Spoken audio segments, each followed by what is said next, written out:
Yo, yo, yo.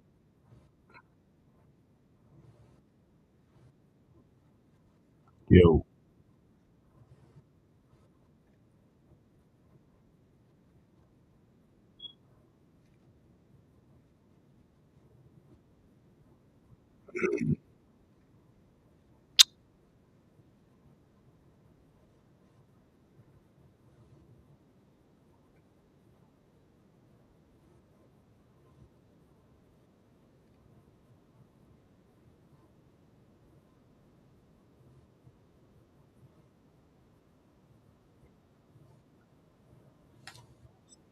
All right, we got the Bears this week. Let's go ahead and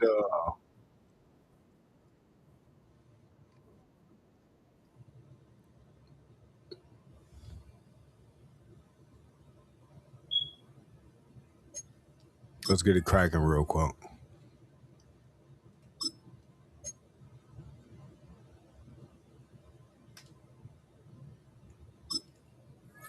Hey, Janice,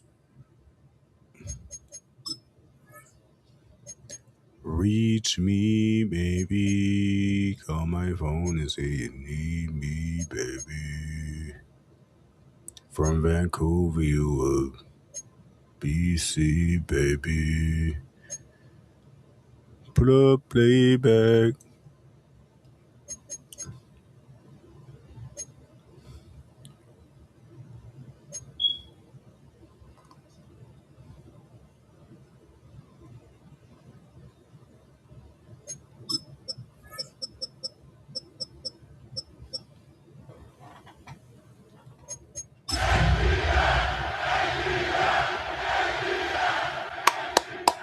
ATL, ATL. From the old end of the line of the Western and Atlantic Railroad, that's where Atlanta was born. And there a train horn still remains in Mercedes-Benz Stadium. And it signals whenever it's time for football in the town once called Terminus. Today, there's an NFC fighting storm between the Chicago Bears and the Atlanta Falcons. They're on the visiting sideline. Head coach of the Bears, Ben Johnson. These guys coming in refreshed after that early season bye. Across the field, that's head coach of the Falcons, Raheem Morris. These guys no doubt happy to be back home after they took the loss on the road last week.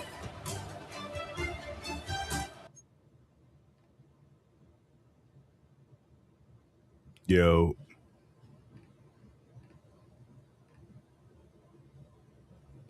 Yo. Reach me, baby. Call my phone and say you need me, baby. Whoa. What?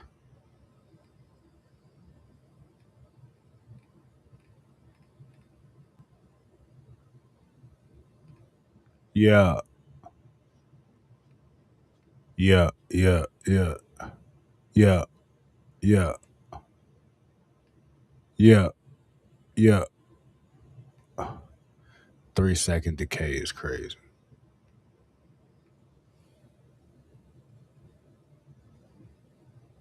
NYC, what's popping, gang? I don't know if it's actually adding reverb or not. I'm probably fucking y'all up on the back end. Yo, I don't know. I see it on the mixer though. The decay is working. Reach me, baby. Call my phone and say you need me, baby. I'm over here fucking around.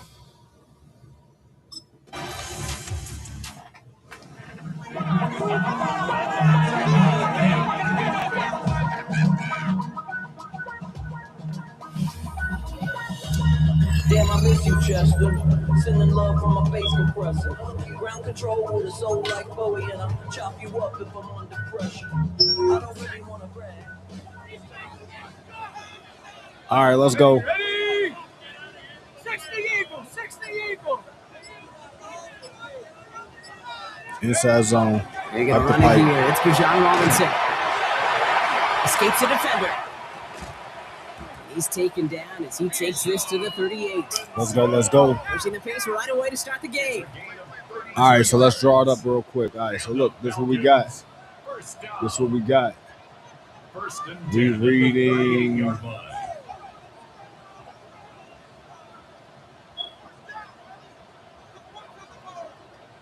We're reading him. 1st and 10, looking to throw. Has him on the quick hitter. And he runs this to the 25 before being brought down. We paused here to deal with an injured player, and this is a significant one. That's Bijan Robinson getting looked at after that play.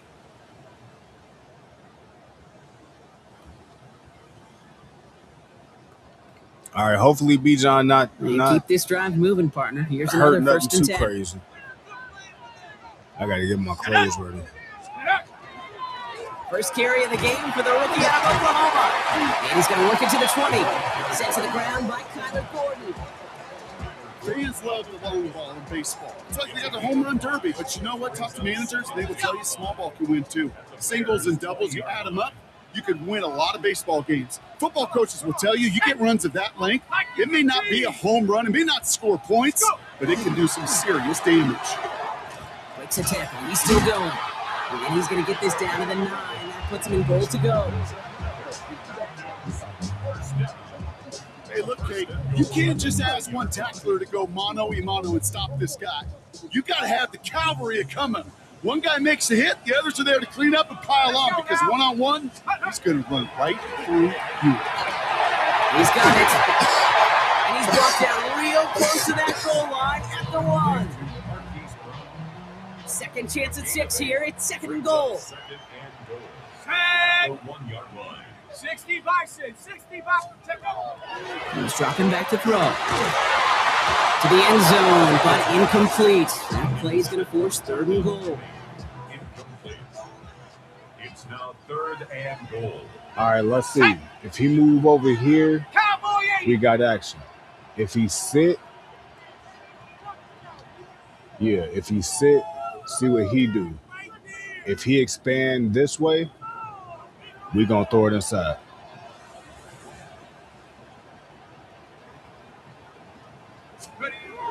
Here's a throw. And he will score. Touchdown, Atlanta. The Falcons finish off their opening drive. Drake London with a touchdown. He finds one of his great receivers, Brock, and they are off to a great start to begin this ball game. Yeah, it's such a positive offensively when you can go find not just a field goal, but a touchdown on that opening drive. And defensively, this starts to shake the foundation of your preparation and makes you wonder what's in store.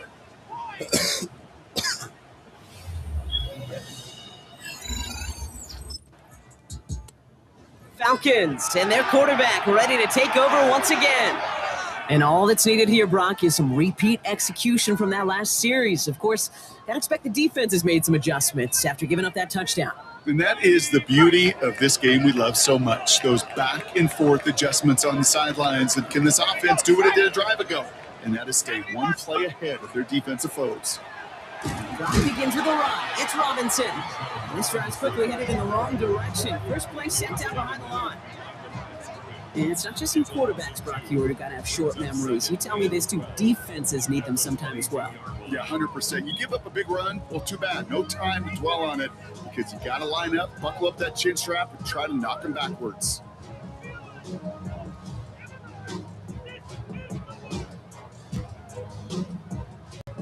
Gave away a couple on the first down run. Now it's going to be 2nd and 12. Coca 19. Throwing now off the play action.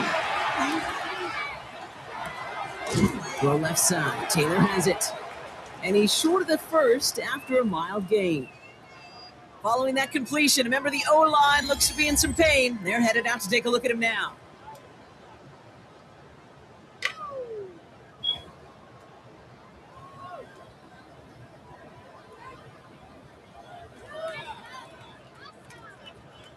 So now here's 3rd and 5. Here we go. 19 Tigers. Pass play now. Short pass brought in. And he's out of bounds beyond the 35-yard line. Give him 8 on that one. And that is good enough for Atlanta. First down. Let's go. First and 10 at the 37. Looking back to throw. Hits him on the out route. Reaches the 40. Into the red zone. Touchdown, Atlanta. The Falcons take a second quarter lead. Kyle Pitts with a touchdown. And that right there, Brock, is a touchdown I think our fellow broadcaster Greg Olson would be proud of. A big strike to the tight end that I don't think a lot of receivers could have pulled off and make it look as easy. You know, a lot of times you're splitting hairs talking about the differences between tight ends and receivers at this level because a lot of those guys, they work the same route tree and they move with the football. Falcons headed back out on offense. Their quarterback returning to the field now. And that lead they've got, Brock, they are never going to have to worry about losing it if they keep scoring every time they touch this football. Is that how it works? It surprisingly is. You know, if you have the lead and you don't lose it, you win. That type of start, well, you wanted all 17 games of the season, but you're lucky to get it more than once. And this one breaks beautifully as they're going to get it forward to their own 45. First down.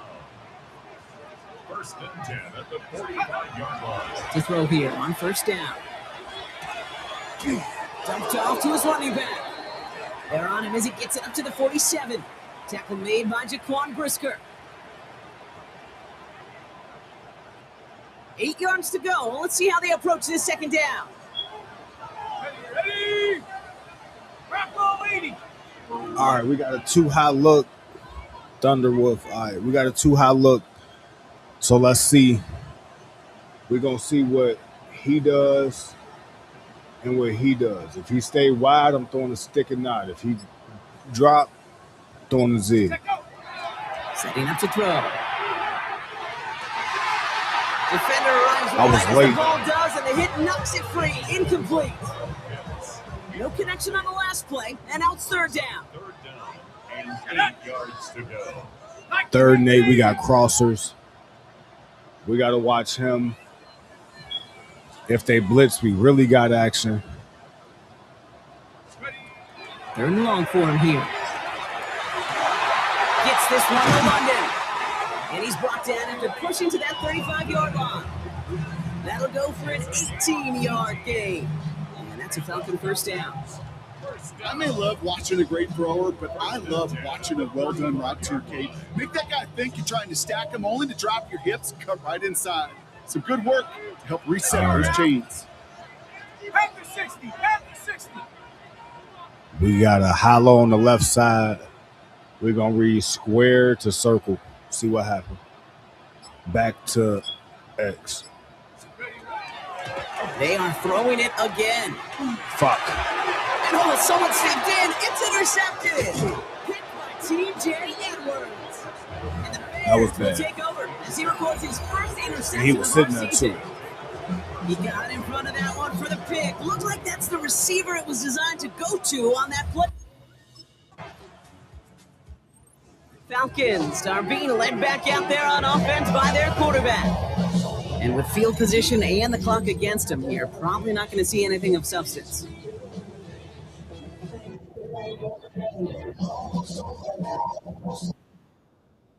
All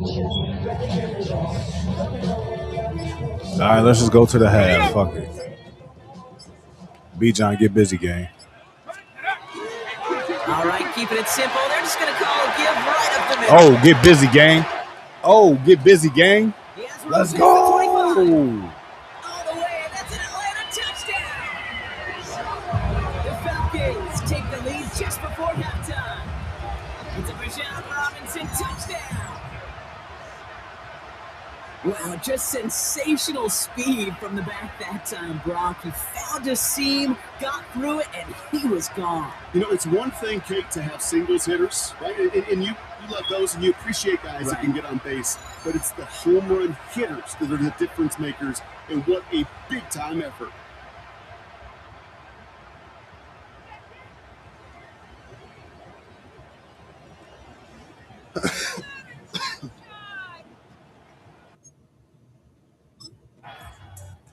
The Falcons ready for their next series, led out on offense by their quarterback. They've certainly had no issues scoring, but their opponents have been right there with them, so they could really use some more points on this drive.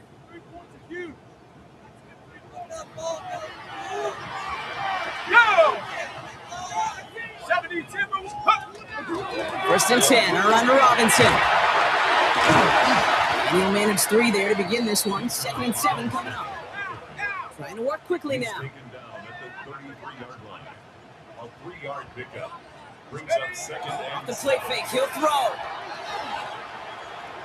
Looking for his back, but it will not find him. That's incomplete. Brings up 3rd down. That just goes to show you can't take any completion for granted, even on some of the shortest passes in the game plan. They'll air it out on 3rd. That's caught for the 1st. And he's going to have this down at the 42-yard line. Give him 24 on that play. And that is good enough for Atlanta. 1st down. From a great throw to a nice route and catch to moving the chains, there wasn't a whole lot not to like about that amazing play. To the air now on 1st and 10. Into traffic, complete. And he's tackled for a short gain. 2nd down now, 7 to go. Brings up 2nd and 7 at the Bears 39. Throwing it again here. He had it for a moment, but a great defensive play to jar it loose. Incomplete. Last pass unsuccessful, and they have 3rd down here. Brings up 3rd down and 7. 3rd and long. They're going to throw. That one is incomplete. Couldn't hang on through the contact. Like, all we got to do is hang on to the ball. It's now 4th down.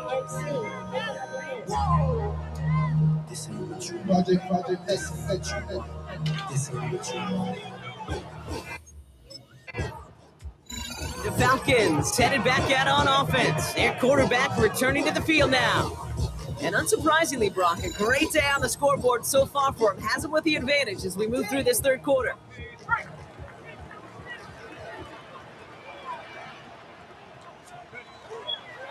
Here's Robinson to start the drive. And he's going to be stopped right around the 37. A strike for 23 yards. And that's a Falcon 1st down. And the Falcons 1st down. 1st and 10 at the 37. He's going to throw this one. Defender arrives right as the ball does, and the hit knocks it free. Incomplete. Well, he already has himself 1 interception in this game, partner, and throws like that are going to find him another if he isn't careful. Yep, those are the throws you want to intersperse and sprinkle into your passing game, because if they become the norm and you're constantly thrown into coverage, that's when 1 pick becomes 2, 2 becomes 3, and on and on. The ball's on the 48. Here we go. 1st down. Here we go. 70 Lions. Throwing from the gun here. And there's a man there. It's intercepted. Tremaine Edmonds has it. And the Bears will take over as he records his 1st interception of our season.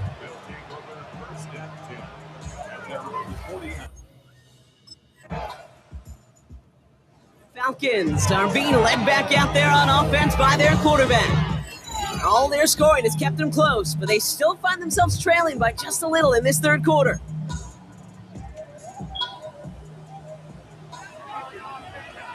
Let's go now. 1918. This one's a little touch pass forward to his man coming across. And the defense wise to that call there. Receiver wrapped up for no gain. 3rd down coming up. They're calling for a stoppage now. Looks like we had somebody injured on the play. Oh, and this is notable here. It's Drake London who's hurting. 2nd and 10. Here he is to throw. Ooh, would have been a big gainer if they connected, but they could not. Instead, 3rd down coming up. Well, even with the pick on that last drive, partner, he is showing no hesitation whatsoever. Well, in order to play this game, Kate, at this level, you've got to be aggressive. You can't let a previous mistake really affect your next decision. I'll say this as well. In the NFL, you throw into coverage too many times, there'll be more interceptions. Oh, no, ball's loose. Ball's loose in the end zone. Well, I've seen this happen a time or two in my NBA tenure, Brock. The guy checks in, jump ball, takes a dribble in the wrong direction, and then realizes what he's doing. That was an entirely new level. That was a uh-oh. You know, NFL scouts will call it spatial awareness, and that was challenge your spatial awareness. Makes me want to, Kate, I wish we could have a camera right there on. That was just some bullshit. I ain't gonna lie. They called that a safety. I wasn't even nowhere near the damn end zone. Like, what the fuck was that? Falcons ready for their next series, led out on offense by their quarterback. And their last drive reached the wrong end zone and equaled 2 points. So trying for the other end zone and 6 on this possession. Let's go. Dive play straight ahead. This drive is going to start out with a gain of 5 before they bring him down. Well, I think I hear the warning sirens. You hear them, Kate? I think they just got quieted because that run right there gave them enough room from the goal line where you should feel comfortable calling anything in your playbook. Takes the second down snap. And they were able to drag him down as he reaches the 15-yard line. 5 yards on that play and enough for a new set of downs. First down. 18 Cardinal. First and 10 at the 15. Throw here on first. Oh, he got hit as he was throwing, and unsurprisingly, it falls incomplete. Second down coming up. Kid, I'm just kind of laughing because I could feel the armchair quarterbacks going, I can make that throw. And anybody who's actually made those throws says you have no idea what it feels like with everybody breathing down your neck. That play's got to be right, timed up right. It certainly wasn't. After the incompletion, they come up on 2nd and 10. Come on. Set. 60 Eagles. Back now, pressure coming. Complete. It's for John Robinson. And he will get to that 30-yard line before they stop him. He finds him 16 yards and a new set of downs. And the Falcons. First down. First and 10 at the 30-yard line.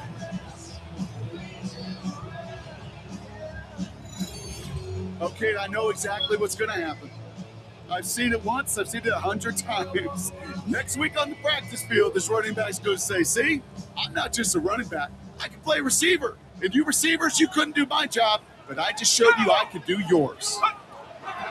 They'll work against the blitz. Completed over the middle. He's going to be taken down here after he takes it to the 45.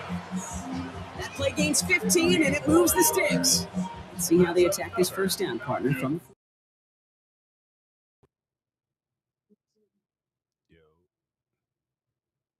I'm literally sitting here, my fucking phone not ringing. I don't know what the fuck. I keep looking up and seeing I keep having missed calls. I'm like, what the fuck going on? Hold up. And then when I call, ain't nobody responding. So I'm like, Yeah. Hold on. Hold on, my bad.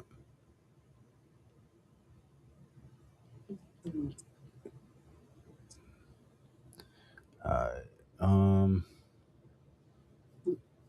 It's 2 minutes left in this bitch.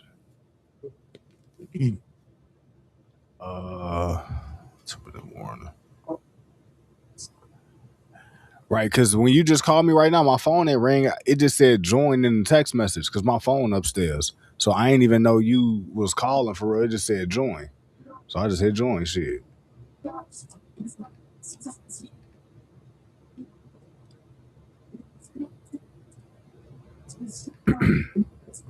Can you hear me?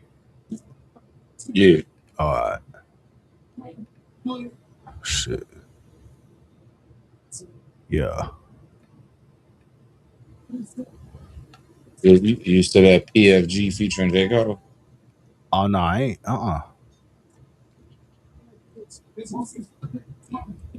Run his ass over.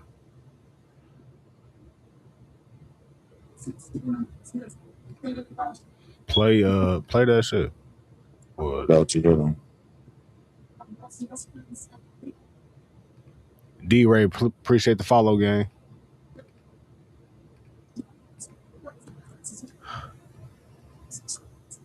I gotta finish setting this shit up in a second. The 154 is one high. I wish I could put R1 on the post, but I can't. Got him. Timeout. Oh, right.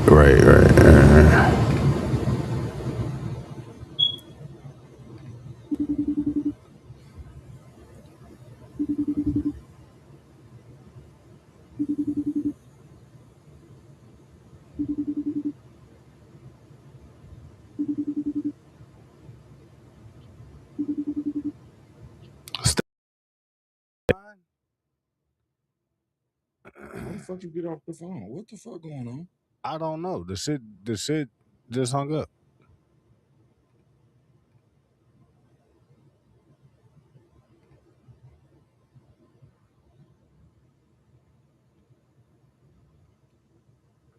Hold on, because this shit.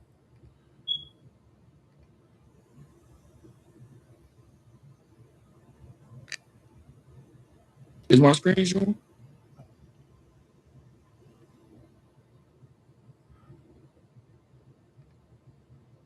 I got to do it this. Yeah. You playing it? I've been home, dude. You playing it?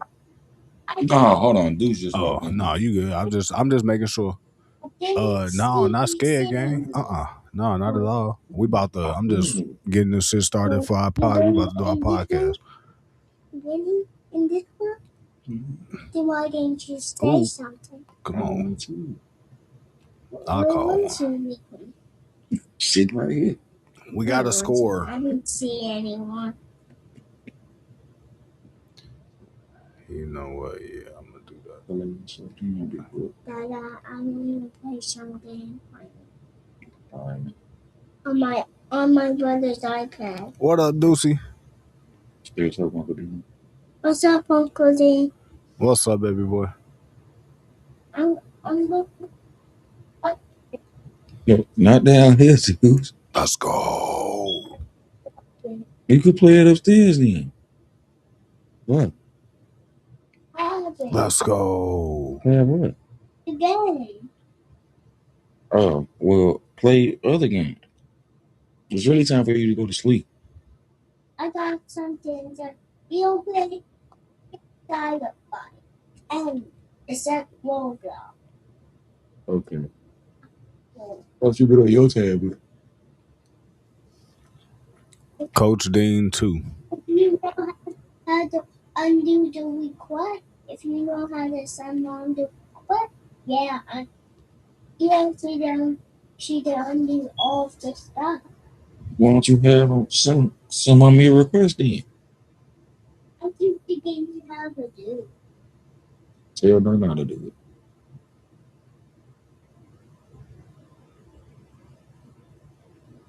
All right, I'm gonna play it now. Ice cream. Ice cream. Got it for the low ski. 100 down. My bounty for the hosting.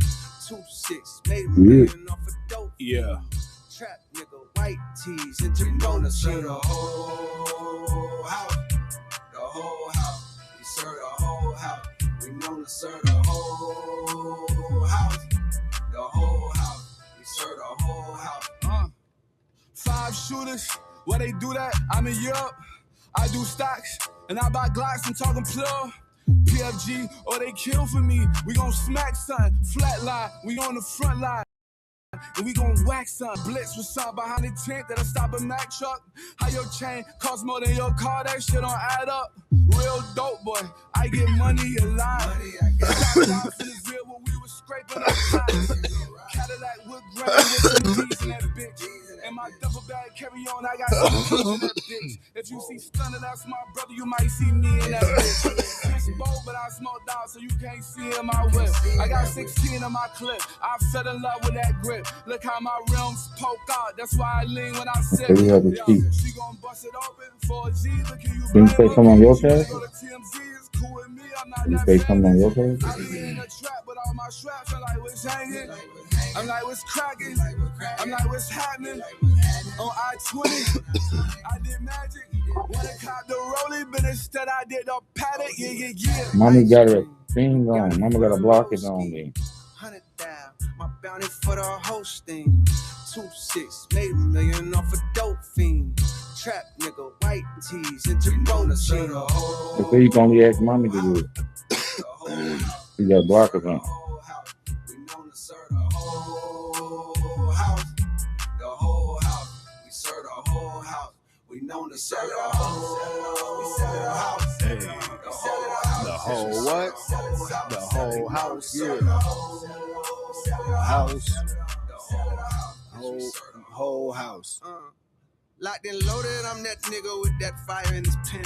Fuck the rim when we in town, I'm hoe jump higher than the gym. I'm talking about vertical, my jersey though retired in the Raptors. I ain't coming off a dollar, might want to try a different rapper. How these niggas be tricking, it won't be hard to find a benefactor. Some of them worshiping the devil, some of them counterfeiting trappers. I'm a G.O.D. fearer, breathe deep so my POV's clearer. They talk we BOC so rare on the retreat, we don't even hear you. Beat when I pull up in your area, one deep.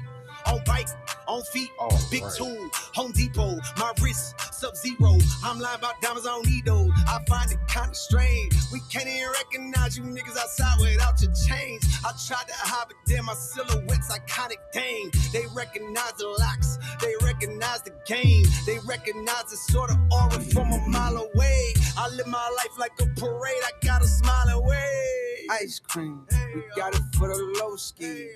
100,000, my bounty for the hosting. 2-6, made $1 million off a dope fiend. Trap nigga, white tees, and Jabrona shit. We lead the league in yards. The whole house, we serve The whole house. We known to serve the whole house. The whole house, we serve the whole house. We known to serve the whole. We sell the house. The whole house. Hey, this gonna be the anthem on the football highlights all season. We sell the whole. I can see right now ESPN college football commercials. Like we sell the whole house. The whole house. Fuck, bro. Think about the Ohio State Michigan State. If this bitch Ohio State Michigan game. If it's at Michigan. We sell the whole house. Nigga, that should be crazy, bro. Wasn't that fun? That shit was fun. I ain't gonna lie. It was that's gonna be a motherfucking bop.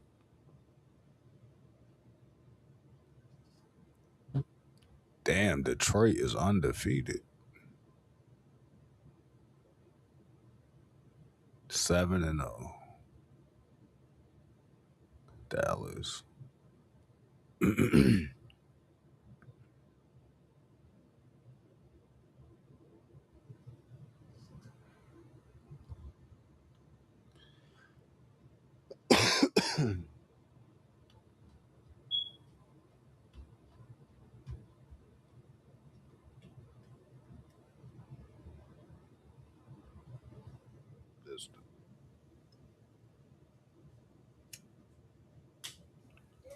What's up, man?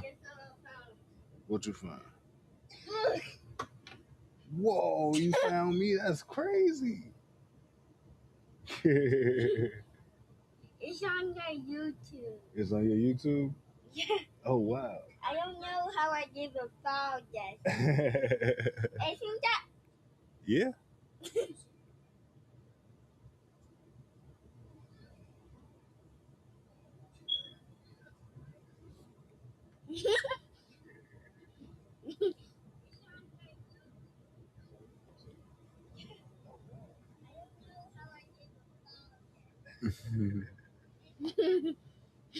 All right, go in the bed, but I'll be there in a second.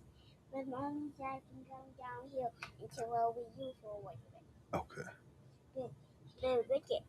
I tell it on 48. Okay. Sit on the couch. Where's your phone on? It's upstairs. Yeah. But I'm gonna play some basketball. Yo. I just heard it. It said, go lay down in the bed. Yeah. I'll be there in a second. Uh-huh. This is good. Good. Yeah. Can I play a game? In the morning Hmm. because I'm on the phone with Uncle, so we're trying to go big. And then Hey, Uncle! What's up, boy? so I'll be upstairs in the bed. No, not play a game. Wait, are you playing against Uncle? We talking. We're about to. That's what I'm saying. When you start, you are giving the controller damage on me. No, you're giving the controller to the heads on me. There, can I get the controller? What you want to play? Here it is. What I you guess want my tablet just said he's talking. what you want to play? Wait, my ring blows up on your face.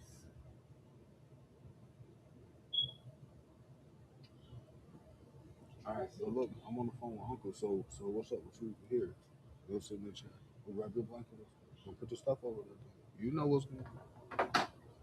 You're literally confusing me out right now. because you almost just said 1,000 things. Oh, Lord. Then what do I have this now? Bathroom. What is it? I don't know. Yeah.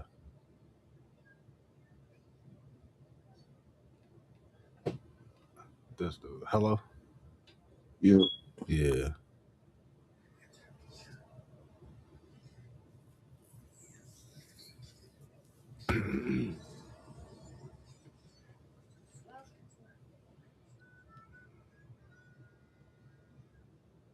But what was you finna play, bro?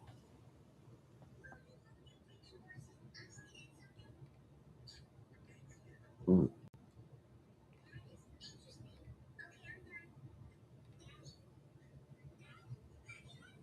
I was playing it. You can hear what I'm hearing? No, it ain't sharing no more.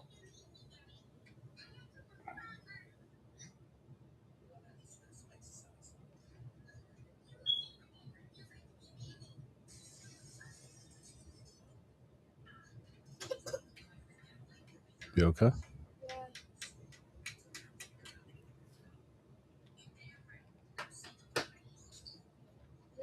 Yeah. What up?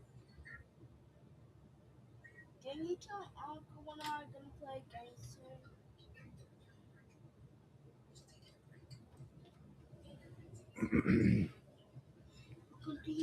Uncle's looking for something.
Yeah. It's on. Calling him back, but I don't know. Yo. Yeah. You can hear what I was playing? Nah, it just look. I just called you back. The phone hung up.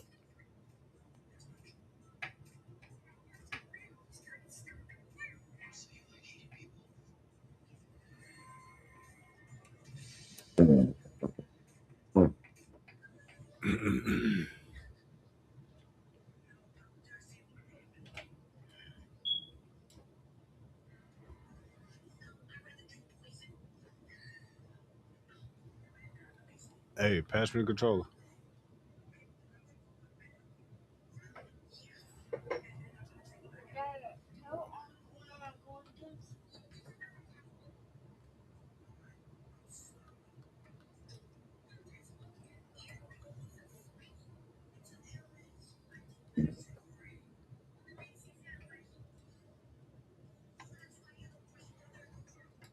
You still playing something, bro? Yeah, what the fuck? No. It say it's playing and you listening to it. That's what it say on my phone.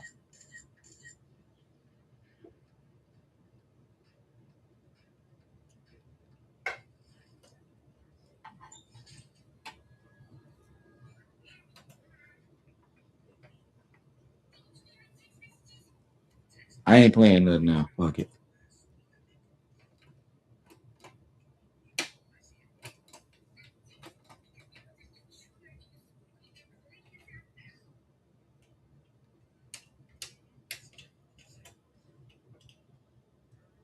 I don't.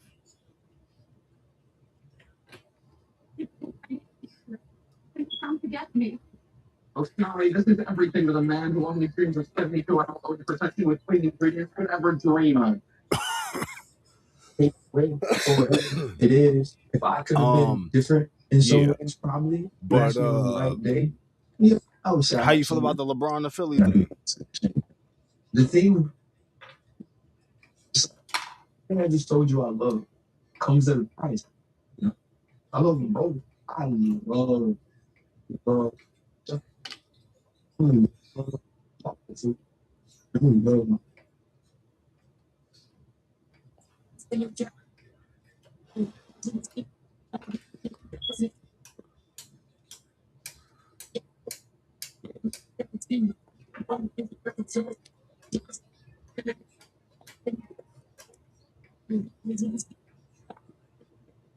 Welcome to a special Friday edition of the Pivot. That's Fred T. I'm Chan, Pivot fan. Thank you for pivoting with us. But our schedule's always jobs. We have a special guest today, Pro Bowler, Super Bowl champion, 4-time Emmy Award winner, and former Bum is crazy. employee. We got Ryan Clark coming out. Like somebody has to guess.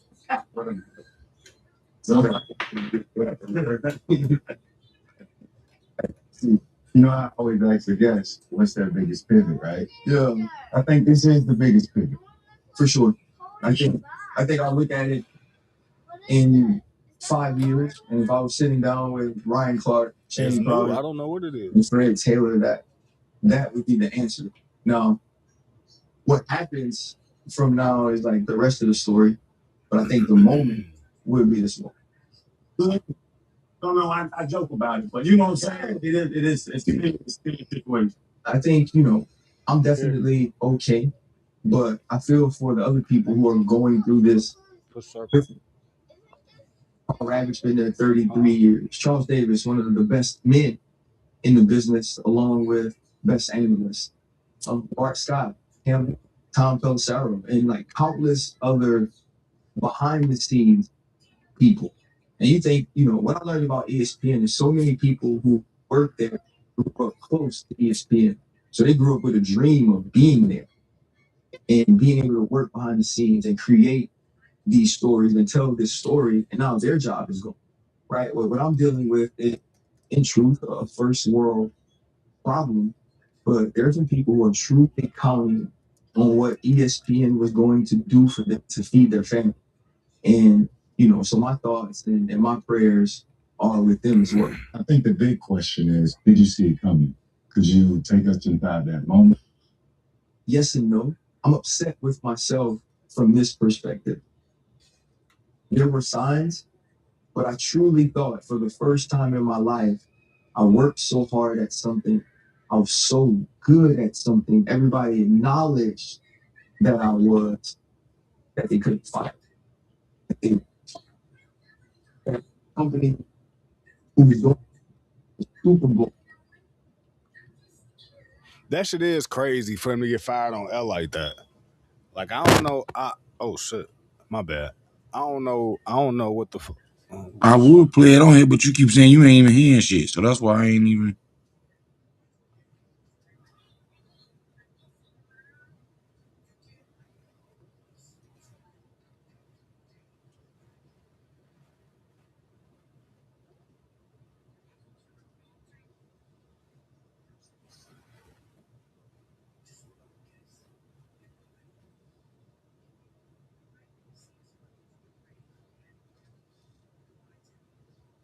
Well, send it to me. Shit, I'll play it. It don't matter. There we go. that they couldn't fire me, that they wouldn't fire me, that a company who's going to have Can you the see? Super Yeah, Bowl yeah. this year, who truly wants that for the first time in my life, I worked so hard at something. I was so good at something. Everybody acknowledged that that they couldn't fire me, that they wouldn't fire me, that a company who's going to have the Super Bowl this year, who truly wants to put forward to the entire world and have the best people talking about football, wouldn't fire, in my opinion, this is my opinion, and it seems to be the opinion of many others, the best football analyst in the world. I didn't think that, and that's my fault. This offseason, our piece on Monday Night Football with Greg Brooks won an award, a diversity award. And our showrunner and our director and our producer were so excited, and it was like, PR is going to post it. And it never happened. And eventually I just posted it myself, and then PR reached out like, oh, I'm so sorry that we missed it, but the Emmys are coming up and we'll post it afterwards. And I just remember sending a text to one of the people I work with, and I said, they're not going to post that. They don't care. A company that posts about, cool things like spelling bees and post about the family feuds and all of these things didn't care about an actual segment on our show about a young man like Greg. Didn't care about that enough because of me to use it. Was that ever addressed? No, it was never addressed. Family Feud. They have an NFL Live Family Feud, a show that I've been a part of, that I won a sports Emmy for being a part of, that's won 2 Emmys in a row because of the core of Laura Rutledge, Marcus Spears, Dan Orlowski, Mina Kimes, and Ryan Clark. You go do Family Feud, and Marcus and I aren't there, but Marcus was asked. And when I reached out to the people who were involved, they just said, one said, we never asked for you. Another said, these 2 people were already on Pat's show, and that's why you and Marcus weren't on. But Marcus was asked, I wasn't. So there were just signs throughout the season, like even now. If you look at everything for the Super Bowl year, I'm not on any of that. A guy that's supposed to be a part of Monday Night Football, a man that's supposed to be a part of NFL Live, a man that's a huge part of First Take, was a part of building Get Up. So to me, the signs were always there. And I called, man. Yeah, as soon as my son go to sleep, bro. Executives, I called decision makers, I called. You said what? Shit. Huh? Shit, you good. Bosses, is my schedule changing? What's it look like? And it was never a definitive answer. But I think it was never a definitive answer because this was always the plan. And you're not a shy dude. Like you said, I know you ain't just sitting in the shadows with your head down. You're going to address situations. But if it's not performance-based, what's it based off of? Well, to address the head down thing, what makes me a little bit sad about myself is I did adjust who I was to try to keep my job. I did have meetings with people and say, okay, what is it that you need from me? Not the analyst. The analyst he was damn good, right? If you care about the person that's on TV, what is it you need from me? Because I want to do that. I want to build a relationship. I want to involve you in the things I'm doing. You know, man, like this show, for 3 years, bro, we never shied away from any topic. We never shied away from tackling anything. We did this year because I knew I couldn't have no beef. I knew I couldn't respond to disrespect, right?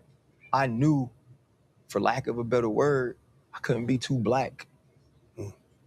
What makes me sad is even in trying to adjust to be at least more of what certain people wanted, they still fired me. And so I think that is difficult. I think it's about some of who I am, and it's about certain executives not connecting to that, not supporting that, not wanting to champion that, not wanting to give that the vast platform that is ESPN. And I think they utilized it to make an example of me. But RC, you called some people to figure out what you can do. Did anybody give you a heads up? Yeah, I gotten some heads up. I mean, summer ago,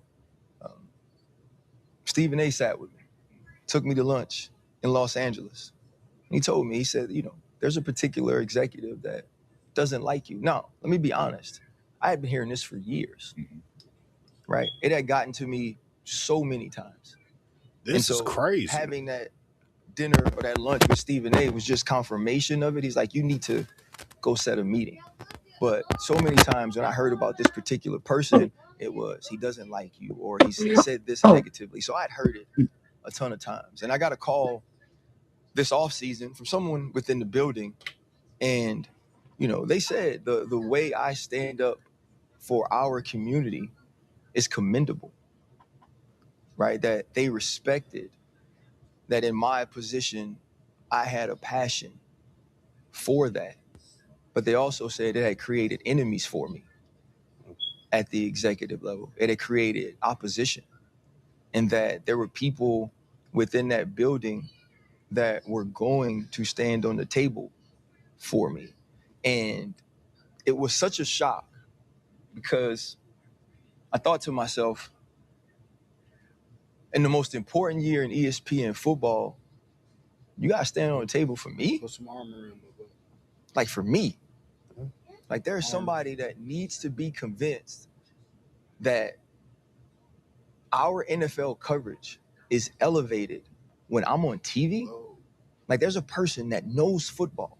There's a person that knows TV that thinks that 13 years in the NFL, Super Bowl, Pro Bowler, a captain, experience from being an undrafted free agent to trying to make the team to being one of the leaders in the locker room. 12 years of doing this, you got to convince that person that I should be doing TV. And what I learned was it wasn't about who I was in front of the camera as it pertained to football.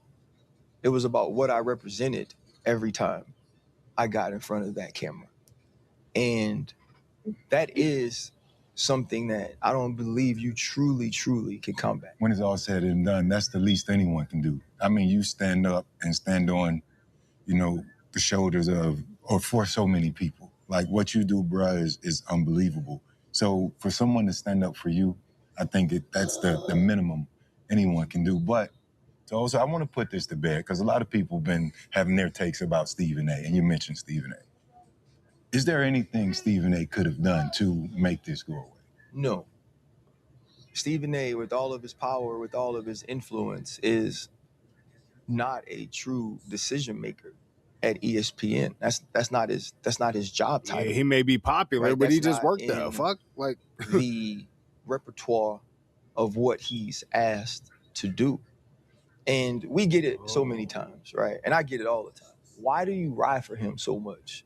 Like, why don't you come for him when he says these things? And I said it on the show. I call him. I text him. I tell him what I think he's doing too much. And I have the conversations with him all the time.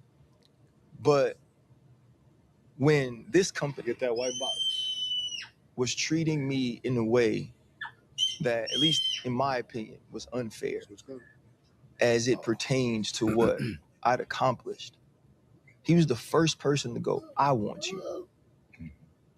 If they're going to take you off of this or that, don't worry about it. You'll get your TV time on my show. Thursday and Friday will be Ryan Clark's days.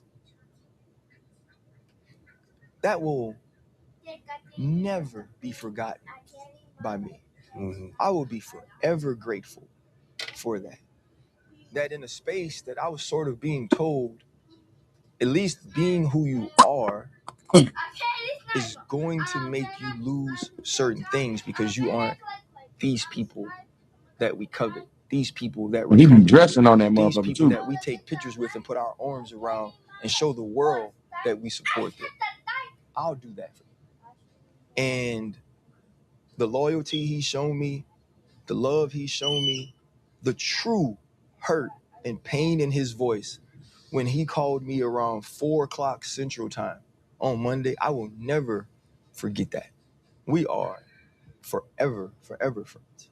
You talking about 4 Central on Monday. What happened on Monday? Because you got 5-minute shifts. Gets fired halfway through that job. Hey, Chad, crazy, right? Hey, Where'd the other box go? hey, Smokey was trying to build club houses. You know what I'm saying? He was still in boxes. He was still in boxes. Hey, my box disappeared. You know, He was still in boxes. My box disappeared. It's crazy. Yeah. So let me put this to bed. I wasn't laid off. I was fired. Right? They're using layoffs as a cover and a camouflage for what they already intended on doing. But there was no cause for it, right? So because there was no cause for it, you couldn't just fire me. So you had to wait to the layoff so you could camouflage it and veil it, right? But here's the other thing. If I was laid off, like everybody else, it came out on Tuesday. Mine came out on Friday. I get the call. I get a text from our showrunner that tells me to call my boss. I call my boss in the break, tells me they're letting me go. He said, this is a very awkward call. This is a hard call. I could hear how hard it was for him. And if anybody was going to call me that was anywhere on the executive level, whether low or high, he's the person I wanted to, the way he's fought for me and rode for me. And he said, our friends, jokingly, at Outkick had the story, and we're going to leak it. Let me tell you why I know I was fired. Because during the season, after some of the Kyron Lacey news broke, there were people on our network along with me that said something about it. Both of those people apologized, as did I. I didn't want to. Playing. Right? I was told I couldn't come to work if I didn't. And at that point, I said, well, I can't come to work tomorrow because I don't believe I did anything wrong. Some conversations happened, and we got to that point. And Outkick wrote an article about all the people that apologized, 2 very prominent faces at ESPN. And they praised them for who they were and how they brought this thing back around. And they bashed me, talked about how negative I was, and spoke about me in such a nasty way. And I sent an email at that time to Burke Magnus and Dave Roberts, who were working, because we were on an email talking about how we were going to handle it. And I was very poignant in saying, you have to watch who you listen to about me. There's certain people who want to paint me as a certain thing, certain people who want to devalue my voice, certain people who, no matter what I do, with all the great I've done, they've never mentioned that. Push the button. But in this case, there are 3 people who are very important to this network, who all did the same thing, who all responded in the same way. And only one of us was vilified. And only one of us was a black man. And so how poignant, how purposeful is it to make sure that that's the exact same publication that gets the story that I'm going to be fired? Because you know what they're going to do? They're going to praise ESPN. They're going to pump ESPN up for getting rid of the person who stands up for the community. And they're going to say that these are all the reasons why I didn't belong on TV in the first place. So let's garner as much positive publicity as we can early before all of these people that you've seen come out on my behalf and say I was the best in the world at the job and I deserved better. 1, I didn't deserve to be laid off or fired. It ain't about money. 2, I didn't deserve to be handled that way. So let's get ahead of it. And they were going to get ahead of it by leaking it to someone who they know hated me. I would say, bro, how could this be that thought out when they just asked you if we could all, as a crew, come on First Take in August? That don't make no sense. When I saw it and how they did it and how outspoken you are about the community and how, like you're talking. Some people don't agree with your stances and don't like that you were that open on their platforms. To me, it seemed like it was almost like buck breaking. Slavery term. You know, where you're the outspoken one, you're alpha. Let's embarrass him so everybody else gets in line. So nobody else talks crazy to us anymore, goes through emails or whatever. Like, no, let's teach him a lesson. Let's embarrass him on national TV so that they all line up.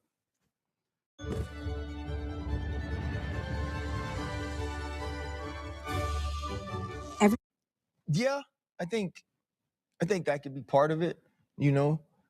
Like, I also know that this is a private company. They get to make their decisions based on what they want to make them on what they want to do. What I do know is they didn't take a vote. This wasn't about the majority, right? This wasn't about the people I work with day to day, because my phone don't say that. Production people who ain't worked with me in 5-6 years, thank you for how you treated me. Thank you for the laughs. Thank you for your professionalism. Thank you for showing up constantly. You know, Monday night. Thank you for always. If we didn't have any talent on a meeting, you were always there. You were always on time. You were always building things for the other people on that set. Thank you. And so when the people you work with cry for you, man, that means the world to me. When I get the messages of like the fact that I supported you, the fact that I was there for you means the world to you. Like it gave you the legs to stand up and be who you were on TV. Like that matters. This was a dictatorship. A person or a group of persons, very small group, they didn't poll the majority. Yeah. They didn't ask that question. Because you asked that question, now you got to say, even though you told me just how important he was, I don't care. I don't care. I know how important you think he is, and you work with him every day. I don't care how important you think he is. I don't like him. People like me don't like him. They keep calling my phone. I don't want my phone to ring no more.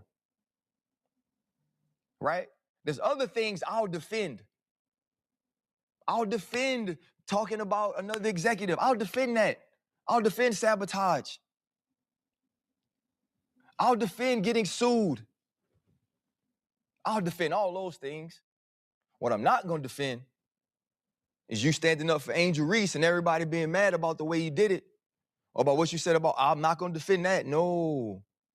I'm not going to defend you standing on 10 toes for them all the time. It's not what I'm going to do. I'm not going to take those calls. And that was the decision that was made. And I believe that has a large role in why it was made. Bro, we know how much you love what you do and how hard you work and how passionate you are. And we've seen numerous occasions where we've had opportunities on this show to make X amount of money, and you help us understand that it's not about the money. It's about the quality of the work that we have to put out and the lives it's going to touch. So we agree with you. It's not about the money. It's never been about that. It's about your job and simply what you love to do. But when you text me, like all the other people you spoke about, I said, man, this man lying. April Fool's, it ain't even April. I didn't believe him, but I didn't want to respond that way because it caught me off guard. And I was like, ain't no fucking way these people are that stupid to do one of their best, but people like that. And I ain't saying that because we rock, but I just know what it is. But even then, you know, I started searching the internet and trying to figure out, like many people might be, like, what happened? Like, what's going on? Like, is this a Netflix doc situation? Like, what's really going on? Yeah. And we've been hearing reports about, you know, the disagreement with Peter, right? Yeah. They're trying to pit you and Pat against each other. Mm-hmm. And so many other things people are trying to stir up and figure out what's going on. Like Chan said, like they're looking or waiting for a scandal, right? Yeah. But it's simpler than that. Oh yeah, it's no scandal. Let me be very clear. I love Pat McAfee. I think what Pat McAfee set out to do really put in place a blueprint for a lot of us. Like, can we do it and be accepted or received at that level, at that amount of money? Probably not. He's an anomaly in that way. But I respect and admire what he's built so much. Right. Peter Schrager, like me and Peter don't have an issue, right? I would think if you'd ask him right now, obviously after what went on with us, there's been nobody that's nicer to him. And I do want to address that as well. Going into last season, that was when I met with the executive and say, hey, look, I can only see one reason why you'll have a problem with me, because it's not my work. And I get my schedule. I'm supposed to work Thursday, Friday on Get Up and First Take. I fly in on Wednesday night. That's what my schedule says. So I fly in on Wednesday night. I never get an email. I never get a text message. Normally you get that about the production meeting. I don't get that. So I wake up in the morning and I was like, well, you know, I'm not working. I'm texting, hey, am I off of it? And I cut the TV on and Taylor and Will are on, which, like, I'm happy for them. Them boys worked hard to get that opportunity, right? Go do your thing. But I was upset because, wait, you can't call me and tell me that the schedule's changed? I don't deserve the respect of believing that this is my schedule? And along with some other people, we built Get Up. That junk was dying. Your original idea didn't work. So it was Dan and it was Marcus and it was Culture Wednesday with me and Dominique.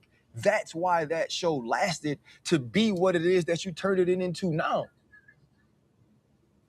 And the people who I built that with, y'all just couldn't call me and just tell me, RC, we made another decision.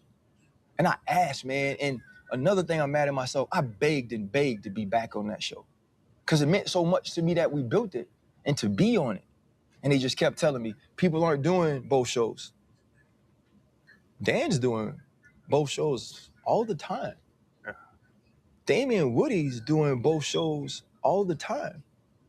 Peter Schrager's doing both shows all the time.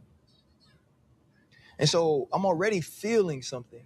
And you go into that Friday, and Greeny had said, and Peter had exchanged a couple of times that neither one of them ever played. And we're talking about CeeDee Lamb. And I tried to be very thoughtful in the way I approached it because I wasn't trying to say you don't have an opinion because you didn't play. I was trying to say you have a different opinion because you didn't play. And maybe I didn't get that across in the right way, right? I can accept that. But then he raises his voice at me. He's like, don't belittle me and this and this. And in the moment, I'm like, I'm on TV. I'm not gonna have that back and forth. Let me be calm. Let me de-escalate this. And let me truly explain what I mean. That the in-helmet perspective is different than the out-of-helmet perspective. And so we get in the break, man, and I walk off, right? Because I'm upset because I'm knowing what's gonna happen because he said I belittled him and he raised his voice at me. And he's like celebrating the segment like it's a great segment. But I'm already knowing the person who loves you don't love me, and they make decisions here, and we just had that happen. And while he's celebrating, I'm just telling him, like, man, like, don't effing disrespect me like that. Because I'm knowing what's going to happen. Now, at this point, I'm standing over here, right? I've gotten out of my chair, which is 2 away from him. I'm standing over there. And obviously, they recorded, and they showed me the video. And I'm talking to people who've been there for 12 years, man, and they like, we thought you were going to get aggressive. What? The person you've been knowing all this time who never did anything, who's never had an altercation here, was going to get aggressive from over there? So now you're trying to paint this angry black man trope of me that you know is not true, but I'm starting to feel the narrative. I feel what you're doing. You get me on the phone and people are telling me you got to work better with people. Work better with who? Everybody I work with loves me. Like, real talk. Everybody I work with, they F with me the long way. Like, I ain't the best teammate. Hell, Jason Kelsey called me just to tell me that. And so I was just seeing the narrative that was being pushed and seeing the way it was going. And then even that, much like what happened with Outkick with my firing, They leaked that video. And when they showing me this video, it's the video from the control room. So if that's gonna get released, that's somebody that works for us. Yeah. Right? You've been here 12 years. You have this incident. I want people to know that about you. I'm getting calls. We got the video. The video's been leaked. We're gonna show this. And honestly, I was trying to keep my job at the time. I should have told him, show it. Show him that he celebrated. Show him that I walked away. Show him that I was a 46-year-old man that said the F word from 15 feet away from somebody. But me and Peter talked. Yeah. Me and Peter fixed that. Me and Peter had the conversation. Me and Peter moved on from it, right? And what I wanted to do from him from that point on, because I heard what he said, I never wanted to make him feel that way, whether intentionally or unintentionally. So anything he wanted to do on TV, any point he made, any conversation he wanted to have, I was going to have it with him. I was going to support him. I was going to be a good teammate because that's what I did for everybody else. And like, that was unfortunate, but that's not why I'm fired. You're a stand-up guy. You've always preached accountability.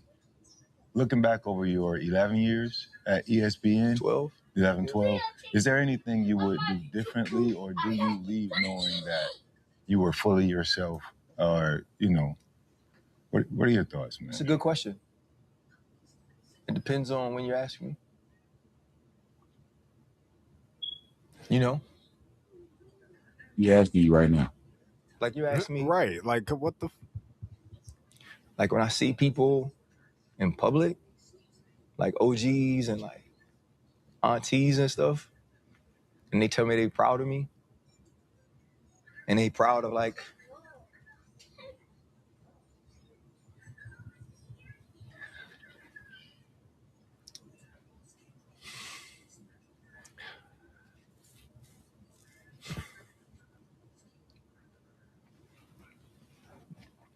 and they proud of like the way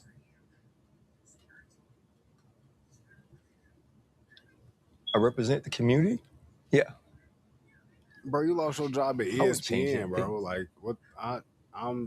No, it's the. I understand, bro. I'm just It's saying. the. Hold on, we ain't live on shit, right? Yeah. How we live? I'm on my private call. What you mean? I'm saying, how's we live? I called you. We just on FaceTime. You got the call.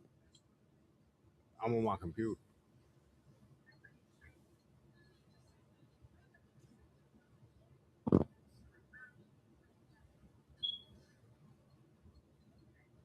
Oh, yeah.